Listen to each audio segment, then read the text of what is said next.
Welcome back once again. आज हम अपने इस वीडियो में करेंगे class 6 English the English tree book का chapter 7 lost in the Mozambique minefield के क्वेश्चन आंसर्स। इसके एक्सप्लेनेशन का लिंक चाहिए तो वो आपको डिस्क्रिप्शन में मिलेगा, तो आप वहाँ से देख सकते हैं। तो चलिए ये वीडियो स्टार्ट करते हैं। Summary of the passage. This passage describes a terrifying experience faced by the narrator and a man named Roberto while traveling through Mozambique. ये अनुच्छेद, ये पार्ट जो है, ये नरेटर यानी कथावाचक और रॉबर्टो के एक भयावह अनुभव को दर्शाता है जो मोजाम्बिक में यात्रा कर रहे थे। As they drive through a park, Roberto suddenly hits the brakes and realizes they are lost, not just anywhere, but in an active minefield. रास्ते में अचानक रॉबर्टो ने ब्रेक लगाया और घबराते हुए कहा कि वो खो गए हैं, और किसी साधारण जगह पर नहीं बल्कि सक्रिय बारूदी सुरंग यानी माइनफील्ड वाले क्षेत्र में खो गए हैं।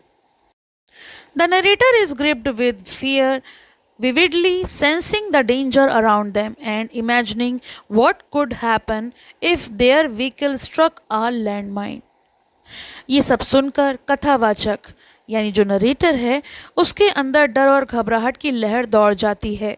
उसे अपने चारों ओर मौत का खतरा महसूस होने लगता है कि कभी भी उनका जो वाहन है वो किसी लैंडमाइन से टकरा सकता है। They drive around in circles for 20 long, nerve-wracking minutes, expecting an explosion at any moment. लगभग 20 मिनट तक वे गाड़ी चलाते रहे, बार बार एक ही जगह घूमते रहे, ये सोचकर कि वो किसी भी पल विस्फोट का शिकार हो सकते हैं, उनकी गाड़ी उड़ जाएगी। Finally, they spot a safe dirt track that has been cleared of mines. अंत में उन्हें एक सुरक्षित रास्ता दिखाई देता है जहां दोनों ओर से भूमि को साफ कर दिया गया है, यानी वहां पे कोई भी माइंस नहीं है। Overwhelmed with relief, Roberto laughs nervously while the narrator collapses and vomit from shock. दोनों जो वहाँ पर हैं, जैसे ही वो वहाँ पर पहुँचे और उनको ये एहसास हुआ कि अब वो सुरक्षित हैं, रॉबर्टो ने घबरा कर हंसना शुरू कर दिया, जबकि जो नरेटर थी वो घुटनों के बल गिर गई और उसने उल्टी कर दी। Roberto tries to lighten the situation by saying it all part of the job and that if they always worried about landmines they would never travel anywhere, but his words sound empty and forced. Roberto ये सब सुनकर तसल्ली दिखाने के लिए ये कहता है कि ये सब तो काम का हिस्सा है। अगर हम हमेशा बारूदी सुरंगों की चिंता करते रहेंगे तो कहीं जा नहीं पाएंगे, लेकिन उनकी बातें जो हैं, उसकी जो बातें हैं रॉबर्टो की, अंदर से खोखली और बनावटी लगती हैं क्योंकि वाकई में वो डर गया था। In short, this chapter captures a moment of intense fear and survival in a war-torn region, showing how danger and trauma become a part of everyday life for people working in such places. तो ये जो अध्याय है युद्धग्रस्त क्षेत्र में जीवन के भय और जोखिम को दिखाता है, जहाँ हर पल मौत का साया मंडराता है और फिर भी लोग काम करने के लिए मजबूर रहते हैं।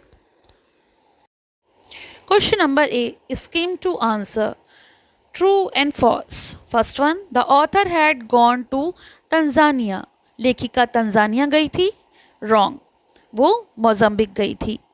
Question number 2, she reached the Gorgonza National Park. True. She was excited to be in a minefield. वह माइनफील्ड में होकर बहुत उत्साहित थी. गलत. वो बहुत डरी हुई थी. Fourth, a civil war was going on when author reached. क्या वहाँ पर कोई गृह युद्ध चल रहा था जब लेखिका पहुँची? Wrong. The war had ended, but its effect remained. युद्ध खत्म हो गया था मगर उसके निशान बाकी थे. Fifth, the author was a newspaper reporter. क्या लेखिका एक समाचार संवाददाता थी? True. Six, the forest rangers had old weapons. जो वन रक्षक थे फॉरेस्ट रेंजर उनके पास पुराने हथियार थे। True. The author lived with the fisherman on the beach. लेखिका मछुआरों के साथ समुद्र तट पर रहती है। ट्रू। एर्थ, she had to depend on the natural light on the beach. क्या उसे समुद्र तट पर प्राकृतिक रोशनी पर निर्भर रहना पड़ता है। True. Question number B, scan to answer. First one, how was the weather when the author reached Mozambique. जब लेखिका मोज़म्बिक पहुंची तो मौसम कैसा था। Answer, it was raining heavily, the skies were pitch black and roads were muddy and slippery. बहुत तेज बारिश हो रही थी, आसमान काला था और रास्ते कीचड़ से भरे और फिसलन भरे थे। Question number two, what had caused the trucks to turn into bent hulk on the Mozambique road. Mozambique की सड़कों पर ट्रक मुड़े तुड़े ढांचे में क्यों बदल गए थे। Answer, the trucks had been blown up by land mines left over from the war. क्योंकि वह लैंड माइन विस्फोटों में उड़ गए थे जो युद्ध के बाद बच रहे थे, इसीलिए वो मुड़े तुड़े वहाँ पर ढांचे जो हैं पड़े थे।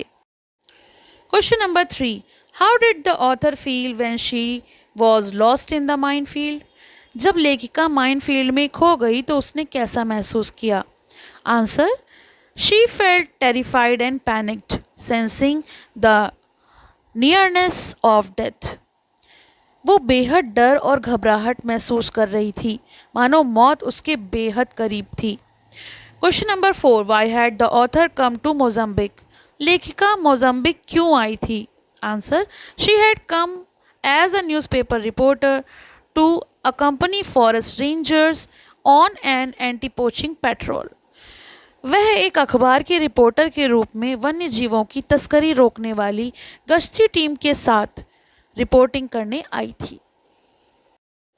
Question number five, what did the author hear when she woke in the camp. Camp में जागने पर लेखिका ने क्या सुना। Answer, she heard the loud screeching and singing of brightly coloured birds. उसने रंग बिरंगे पक्षियों की जोरदार चहचहाहट और चीखें सुनी। Question number six, what did the author know about Vilanculos. लेखिका को विलेनकुलस के बारे में क्या पता था। Answer, it had been a popular beach resort before the war known for its long sandy shores and beauty. वह युद्ध से पहले एक प्रसिद्ध बीच रिजॉर्ट था, अपनी लंबी सुनहरी रेतीले तटरेखा के लिए मशहूर था।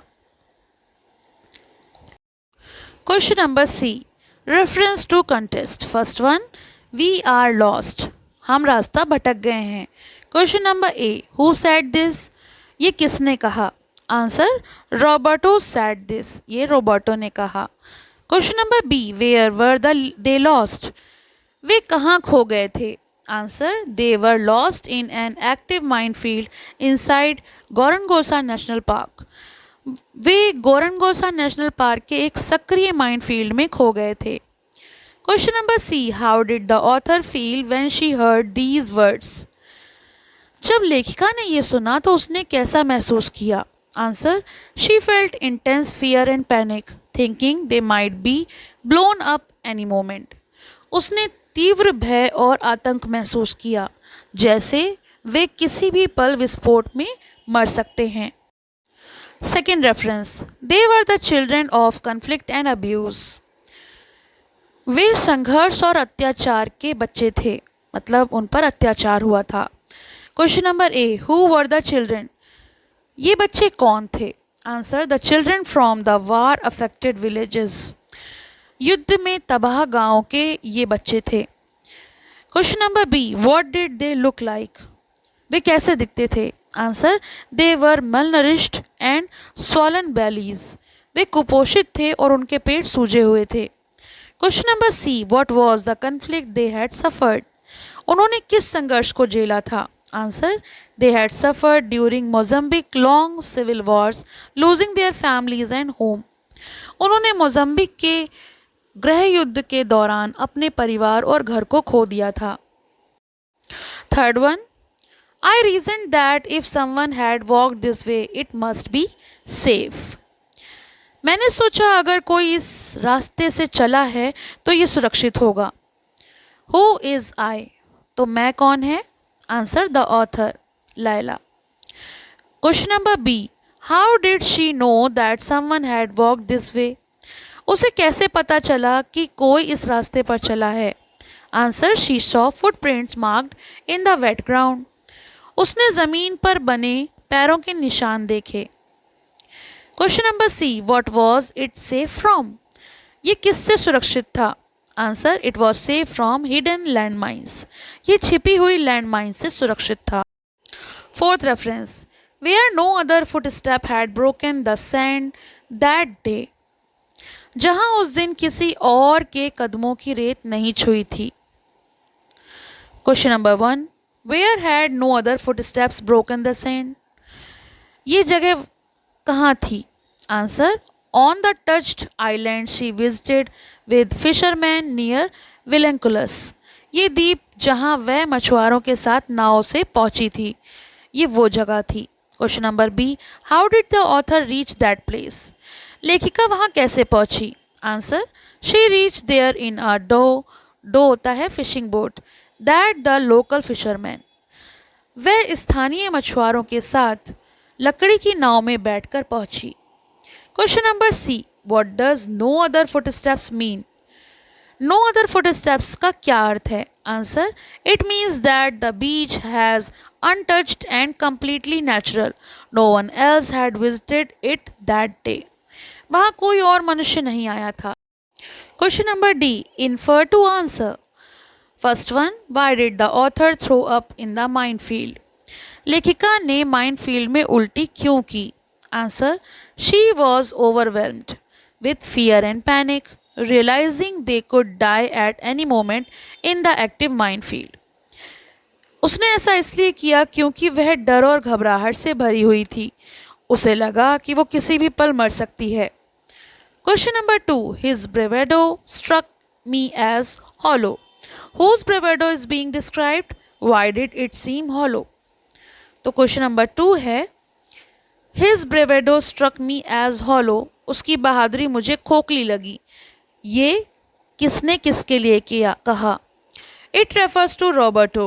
Brave words after escaping the minefield. ये रॉबर्टो की बात है। उसने डर छिपाने के लिए मजाक में कहा कि ये तो हमारे काम का हिस्सा है। It seemed hollow because his laughter and casual comment couldn't hide the real fear they had just experienced. ये जो था लेखिका इसलिए समझ गई कि वो अंदर से डरा हुआ था। उसके अंदर का डर और अनुभव जो उसने वाकई में महसूस किया था, इस शब्द से, इन लाइन से छुप नहीं सका। Question number 3, how did the author feel as she travelled in the convoy? लेखिका ने काफिले में यात्रा करते हुए कैसा महसूस किया? Answer, she felt tense and uneasy, constantly aware of danger from landmines and poachers. वह हर समय तनाव में और डर में थी क्योंकि हर पल लैंडमाइन या फिर शिकारी के हमले का डर था। Question number 4, why were poles stuck in the field where rangers camped? जहाँ रेंजरों ने डेरा डाला था वहाँ डंडे क्यों गाड़े गए थे? Answer, the poles mark the safe demined paths in an area once filled with land mines. वे डंडे माइन मुक्त यानी सुरक्षित होने का संकेत थे, रास्ते को दिखाने के लिए गाड़े गए थे। Question number 5, why did the writer decide to visit Vilanculos? लेखिका ने विलेनकुलस जाने का निर्णय क्यों लिया? Answer, she wanted rest and peace after days of danger and hardship. लेखिका चाहती थी कि डर और कठिन जीवन से वो थक चुकी थी, तो वो एक शांति चाहती थी, आराम चाहती थी। She had heard that Mozambique's beaches were among the most beautiful in the world. क्योंकि उसने सुना था कि यहाँ पर सबसे खूबसूरत बीचेस होते हैं मोजाम्बिक में दुनिया के, इसलिए वो वहाँ जाना चाहती थी। Question number 6, why did she have to move with dawn and dusk? उसे सूर्योदय और सूर्यास्त के साथ क्यों चलना पड़ता था? Answer, because there was no electricity in her beach hut, she had to live according to natural light. क्योंकि वहाँ पर बिजली नहीं थी और उसे प्राकृतिक प्रकाश पर निर्भर रहना पड़ता था। Question number 7, describe the author's हट इन विलनकुलस। विलनकुलस में लेखिका की झोपड़ी का वर्णन करिए कि वो किस तरह की थी। Answer, it was a small grass hut without windows with a straw mat on the floor and a seashell as decoration. The door was a straw curtain and it stood just 5 meters from the sea. वह घास की बनी छोटी सी झोपड़ी थी, बिना खिड़कियों वाली। जमीन पर चटाई बिछी थी और दरवाजे पर एक पुआल का पर्दा था। झोपड़ी समुद्र से मात्र 5 मीटर की दूरी पर थी। Think and answer. First question. The forest rangers counted and recounted the few bullets and cleaned old revolvers they would use to face poachers armed with AK-47s. This sentence shows how poorly equipped the forest rangers were. They lacked proper weapons and resources but still risked their lives to protect wildlife from heavily armed poachers. It highlights their bravery and the danger of their job. तो ये वाक्य ये बताता है कि one रक्षकों की स्थिति बहुत ही दयनीय थी। उनके पास आधुनिक हथियार नहीं थे, फिर भी वे जान जोखिम में डालकर AK-47 लिए शिकारियों से जंगल और जानवरों की रक्षा कर रहे थे। ये उनकी बहादुरी और समर्पण को दर्शाता है। सेकंड क्वेश्चन है क्वालिटीज ऑफ द राइटर, यानी लेखिका के गुणों के बारे में। पहला, besides courage the writer was observant, adventurous, resilient and sensitive. साहस के अलावा लेखिका में निडरता, संवेदनशीलता, आत्मनिर्भरता और जिज्ञासा जैसे गुण थे। Her decision to travel alone through Mozambique shows adventure and bravery. अकेले मोजाम्बिक की यात्रा करना उसके लिए साहस और रोमांच प्रियता को दिखाता है। Her vivid descriptions for war-torn villages shows sensitivity and empathy. युद्धग्रस्त गांव के बच्चों का विवरण उसकी संवेदनशीलता को दिखाता है। Her survival in tough, isolated condition on the beach shows resilience and adaptability. Last question. Example of human selfishness leading to environmental destruction. हमें इस टॉपिक पर 100 words देने हैं। One major examples of human greed harming the environment is deforestation of the Amazon rainforest. Massive areas of forest are cleaned for cattle ranching, mining, and agriculture, destroying habitats and threatening countless species. This deforestation realizes huge amount of carbon dioxide, worsening climate change, rivers dry up, soil loses fertility, and indigenous communities loses their home and culture. The Amazon, known as the lungs of the earth, is shrinkingly rapidly due to human exploitation. This shows how short-term profit can cause long-term damage to nature and the global climate. तो ये तो हमने किए इस video में इस chapter के question answers. इसके एक्सप्लेनेशन का लिंक आपको डिस्क्रिप्शन में मिलेगा, तो आप वहाँ से देख सकते हैं। ये वीडियो आपके लिए हेल्पफुल हो तो मुझे कमेंट बॉक्स में लिख कर ज़रूर बताएं। पसंद आए तो लाइक करें, शेयर करें, चैनल को सब्सक्राइब कर लें, बेल आइकन को प्रेस करना ना भूलें, जिससे कि आपको आने वाले न्यू वीडियोज़ के अपडेट्स मिलते रहें। Thank you for watching, have a great day. पसंद आया हो तो लाइक करें, शेयर करें और चैनल को सब्सक्राइब करें।